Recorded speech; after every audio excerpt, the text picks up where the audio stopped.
Hello everyone, good evening everybody. Bharat संचार निगम limited काफी सालों बाद वैकेंसीज आती हैं और ये वैकेंसीज है हमारी senior executive training telecom and finance के अंदर। अब बच्चों का ये कहना है कि सर वैकेंसीज तो आ गई है, नोटिफिकेशन भी आ गया है, मैंने काफी समय पहले आप लोगों को बता भी दिया था, फॉर्म फिलिंग भी स्टार्ट हमारे पास होने वाली है, लाइव नाउ हो चुका है, सब कुछ कर सकते हैं आप, अप्लाई करो जाके, जो आपकी इच्छा है करिए। इंपॉर्टेंट ये है कि सर क्या बीएसएनएल अपना सिलेबस आउट कर दिया है? जी हाँ, इस एग्जाम के लिए हमारा सिलेबस भी आउट हो चुका है, एग्जाम पैटर्न भी आउट हो चुका है। तो चलिए इस वीडियो को एंड तक देखिएगा और सिलेबस और एग्जाम पैटर्न को अच्छी तरीके से समझेंगे। नॉर्मली एग्जाम पैटर्न के बारे में इनका ये कहना है कि जो हम एग्जामिनेशन लेने वाले हैं वो पूरा का पूरा 3 घंटे का लेंगे, 180 मिनट का, जिसमें 40 मार्क्स का नॉन टेक रहेगा और 160 मार्क्स का टेक्निकल आपका रहने वाला है, टेक्निकल रहने वाला है। ठीक है, 200 मार्क्स का ये पूरा पेपर है, 1 क्वेश्चन 1 मार्क्स का। ये हो गया टेलीकॉम के लिए। फाइनेंस के लिए भी सेम वही है। सिलेबस क्या है, सिलेबस के बारे में बात कर लेता हूं। तो अगर मैं सिलेबस के बारे में बात करने जाऊंगा तो वो भी आप लोगों को शो कर देता हूं कि सिलेबस भाई आप लोगों को क्या देखने को मिलने वाला है, ताकि आप लोग को पता तो रहे कि भाई मुझे पढ़ के क्या जाना है एग्जैक्टली, है ना। तो वो आप लोगों को शो कर देता हूं, आपको मैं इसी पीडीएफ के अंदर मिल जाएगा, बीएसएनएल ने आउट कर दिया है। चलिए, है ना, बाकी सारी बातें ऑलरेडी हम लोगों ने करी हुई हैं। चलिए सिलेबस देख लेते हैं। सबसे पहले नॉन टेक का सिलेबस देख लेते हैं। नॉन टेक में इनका कहना है कि एप्टीट्यूड पूछने वाले हैं, डेटा सफिशिएंसी पूछने वाले हैं, रीजनिंग, वर्बल एबिलिटी और रीडिंग कंप्रेhension, मतलब ये आपका एप्टीट्यूड और रीजनिंग पूछने वाले हैं और इंग्लिश। ये इनका कोई लेना देना नहीं है कि भाई हम आपसे क्या पूछें, हमें आपसे कोई जीएस वगैरह नहीं पूछना है।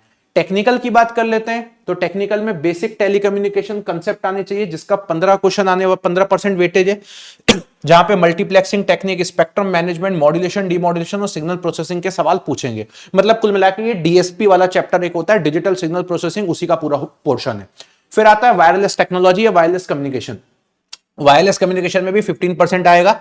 वायरलेस कम्युनिकेशन के प्रिंसिपल क्या होते हैं, मोबाइल एंटीना सिस्टम क्या है, जीएसएम, 2G 3D क्या है, एलटीई क्या है, आईएमएस क्या है, 5G बैंड आईपी मल्टीमीडिया क्या है। ठीक है, उसके बाद फिर आपका स्पेक्ट्रम मैनेजमेंट क्या होता है, फंडामेंटल ऑफ टेक्नो क्लाउड क्या है, एमईओ एलईओ पूछा जाएगा। ये बहुत ज्यादा इंपॉर्टेंट क्वेश्चन होते हैं, यहां से पेपर में पूछते हैं। सैटेलाइट कम्युनिकेशन से इंजीनियरिंग सर्विसेज में आपको देखने को मिलेंगे, बिल्कुल वैसे ही हुबहू क्वेश्चन आपको यहां पे देखने को मिलेंगे।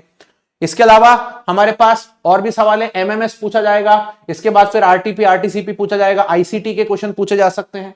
फिर आता है वायरलेस टेलीकम्युनिकेशन टेक्नोलॉजीज में ये वाले टॉपिक्स हैं हमारे पास, कुछ 15% इसके सवाल भी आएंगे।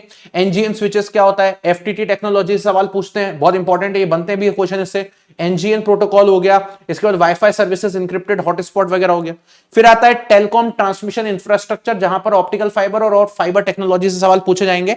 नॉर्मली ईएससी के सिलेबस में ये रहता है माइक्रोवेव इंजीनियरिंग और फाइबर टेक्नोलॉजी, वहां के क्वेश्चन आपको यहां पे देखने को मिल सकते हैं।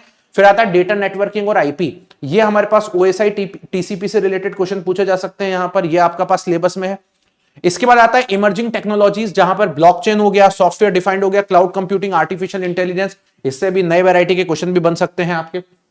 ये बहुत ज्यादा डिटेल में तो नहीं आएगा, 15% है। प्रोजेक्ट मैनेजमेंट पूछा जाएगा, सीपीएम पर्ट के बारे में, गन चार्ट क्या होता है, बार चार्ट क्या होता है, पर्ट सीपीएम 10%। नॉर्मली ये पहले इंजीनियरिंग सर्विसेज में नॉन टेक में पूछा जाता था, अभी भी नॉन टेक में पूछा जाता है, टेक्निकल का पार्ट नहीं, लेकिन इन लोगों ने टेक्निकल में डाल दिया है, इजी होता है, कोई बड़ी चीज नहीं है। ऐसे फिर फाइनेंस का भी सिलेबस आपका यहां पर अवेलेबल है। तो ये आपका कुल मिला के पूरा का पूरा सिलेबस है जो बीएसएनएल ने आप लोगों के लिए दिया है। चैनल को सब्सक्राइब कर लीजिएगा, वीडियो के नीचे कमेंट जरूर करके बताइएगा कि आपकी क्या राय है बीएसएनएल के इस एग्जाम को लेकर के, और आप कैसे इसको फिलअप करना चाहते हैं। आपकी जो जो नीड्स है वो सब भी मैं आपकी क्लियर करने के लिए रेडी हूं। सो thank you so much guys. और भी इससे रिलेटेड जितनी भी इंफॉर्मेशन होगी वो सब आपके सामने ला करके मैं पटक दूंगा। एग्जाम के बारे में तो आप लोगों को ऑलरेडी पता ही है कि हमारे पास कितना टाइम है, फॉर्म फिलिंग हमारी ऑलरेडी स्टार्टेड है।